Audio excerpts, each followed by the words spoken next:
Bienvenue, chers téléspectateurs, à cette édition. Donc, voici d'abord les principaux titres. Les violences conjugales causent une vie misérable aux enfants issus des ménages en cette situation et leurs droits, dont celui à l'éducation, sont conséquemment bafoués. Certains des enfants issus de ces familles de la colline et communes en province Kirundo témoignent. Leur cas et les habitants du quartier Gatunguru, tout près de la rivière Gassenyi, en cours de réhabilitation, indiquent que les eaux de pluie provoquent plus souvent l'effondrement de leurs maisons quand la pluie tombe. Ils demandent à l'Obuha d'achever les travaux dans les meilleurs délais. Voilà le sommaire. Tout de suite, les détails.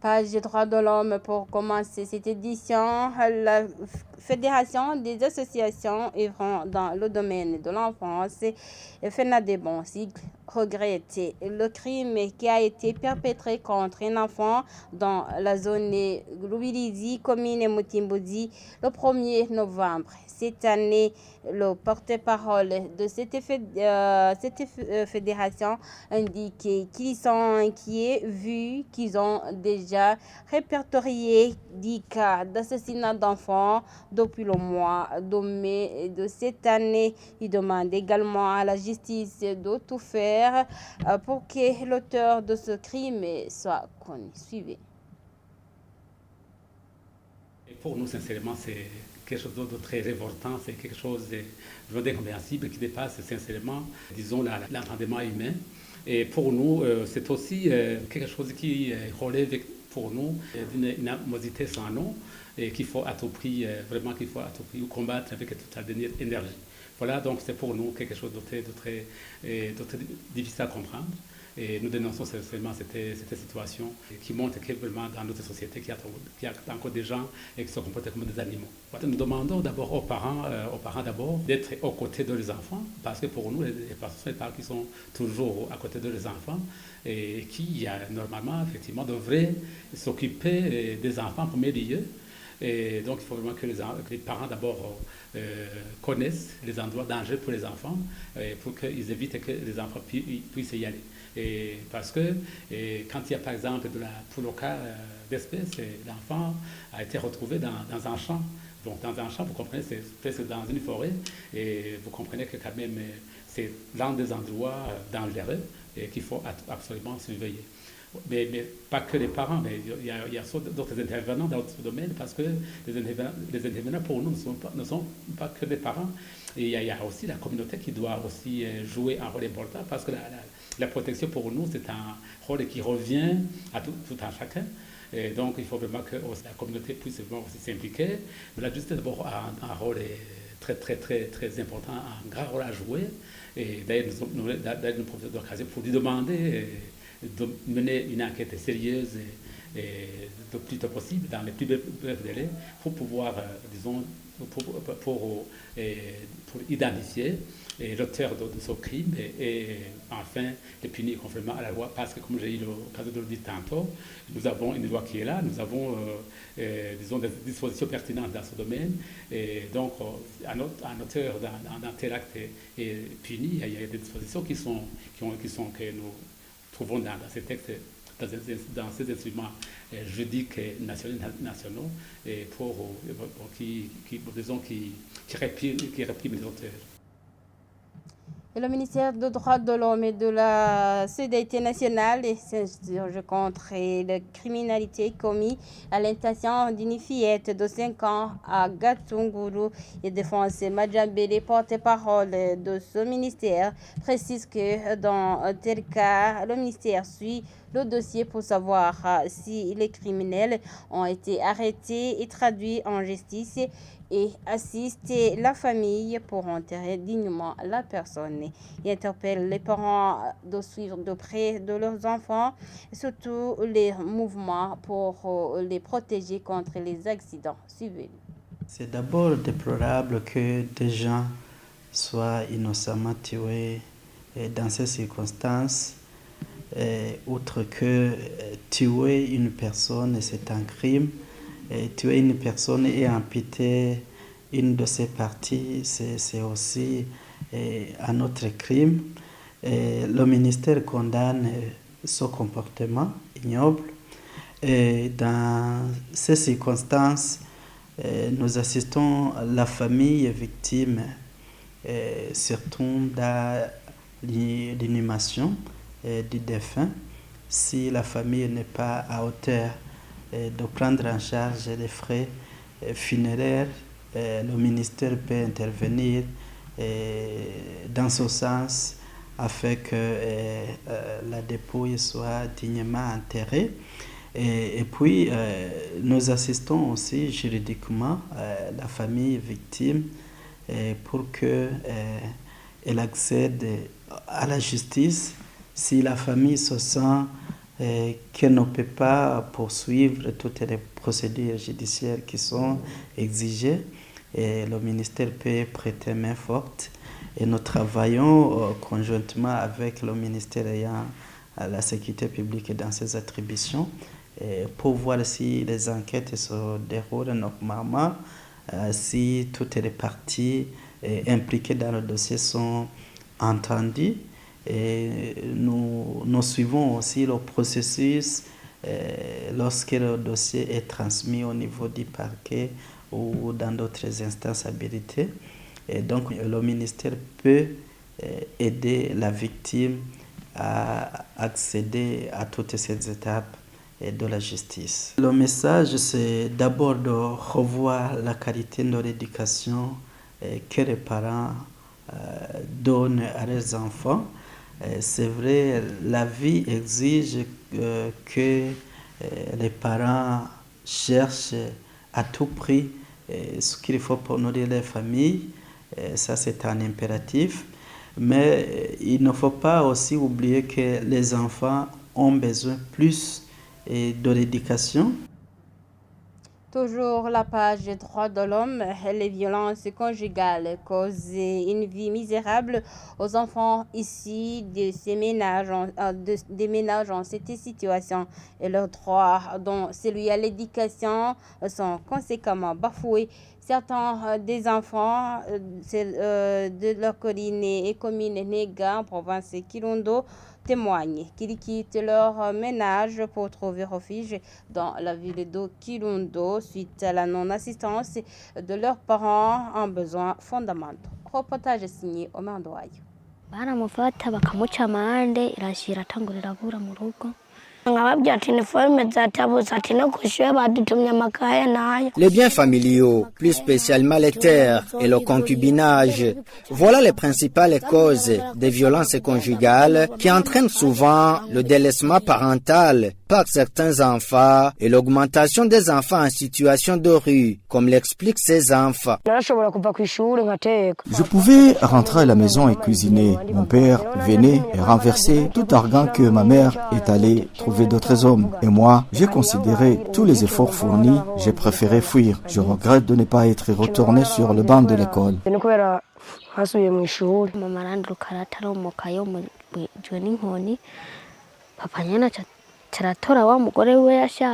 Ma mère a fui car elle était battue. Après, mon père a pris pour femme celle qu'il voulait et il a commencé à vendre dans le plan de terre. Ma mère s'est inscrite en faux et le tribunal a donné son jugement et a sommé tous les acheteurs de nous les rendre. Mon père s'est fâché et il est allé chercher ma mère qui s'était réfugiée chez son père pour qu'elle revienne à la maison. Il l'a tuée au cours de cette même soirée. À partir de cette soirée, notre vie a complètement changé. Nous sommes devenus orphelins. J'ai été obligée de quitter le banc de l'école. La ville de Kirundo sert de refuge à ces enfants vivant dans des familles secouées par les violences conjugales dans différents endroits, dont les marchés, plus spécialement devant les restaurants. C'est là où ils se rencontrent pour quémander de l'argent aux personnes fréquentant ces lieux. reconnaissables par leur accoutrement. Portant des habits trop usés, ils expliquent qu'ils sont ignorés le plus souvent. Ceux qui parviennent à trouver du travail, récompensés par la nourriture, c'est une chance pour eux de ne pas fréquenter ces lieux pour mendier, ajoute-t-il. Je rends service à un patron et il me donne à manger. Je cherche du travail à la colline Mwendo pour nourrir mes petits frères. Les familles vivant en permanence dans des conflits conjugaux deviennent des fardeaux pour leurs voisins. Spes Ndaisenga, voisine d'une famille en cette situation, indique que soutenir les enfants de cette famille devient prioritaire.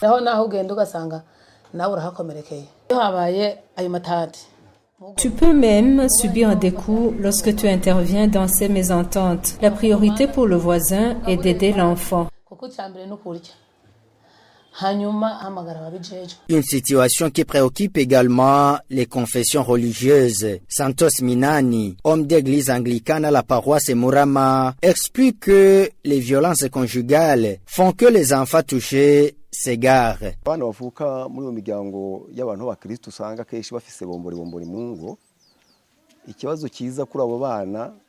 Les enfants qui naissent dans des familles en situation de violence conjugale manquent d'une éducation parentale. Si l'enfant grandit dans cette situation, il s'égare. Lorsque les parents ne parviennent pas à éduquer leurs enfants, de par leur comportement, nos comités de chorale interviennent pour sauver ces enfants.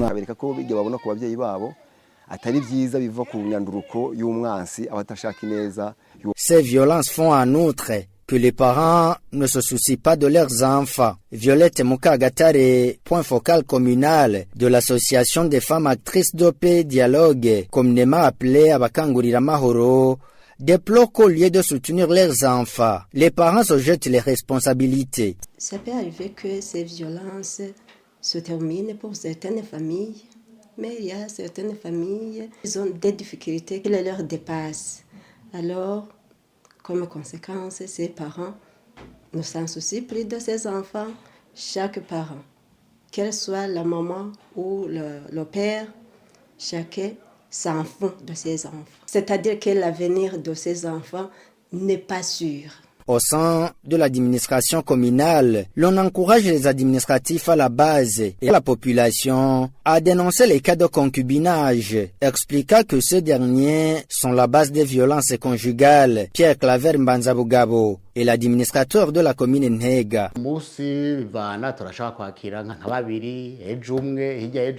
recevons 2 ou 3 cas de violences conjugales par jour. Les condamnations envers les accusés ont diminué ces cas. Nous exhortons aux administratifs à la base de bannir le concubinage. En leur milieu, la population aussi est impliquée.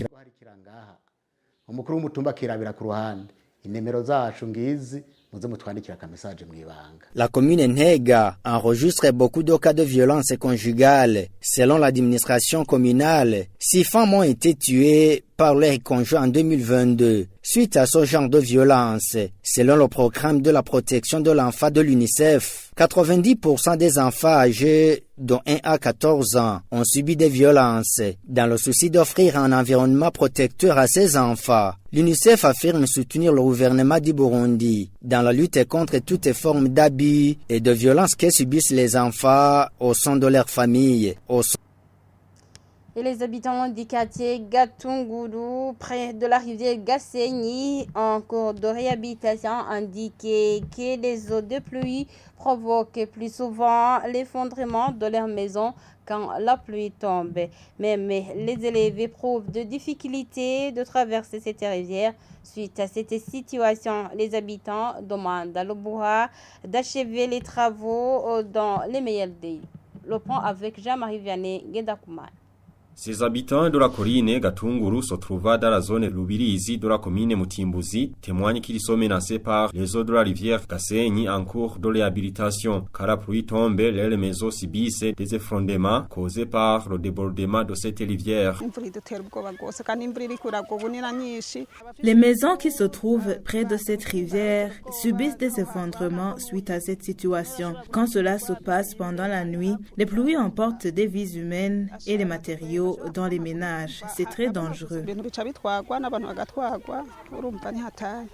Même les élèves éprouvent des difficultés pour traverser cette rivière car la pluie tombe. L'un des élèves rencontrés à cet endroit fait savoir que dans ce cas, il est pratiquement difficile d'aller à l'école.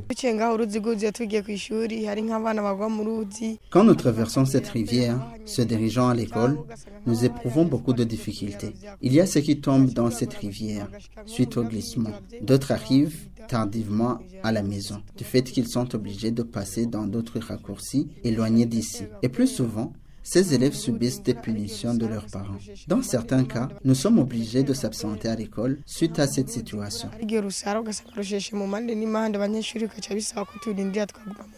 Pour trouver solution à ce problème, les parents de ces élèves demandent la multiplication des pots à solier. Alexis Sengiumva, chef de la colline Gatunguru, fait savoir que si les canaux de déviation de cette rivière ne sont pas bouchés, cela pourrait causer des dégâts énormes.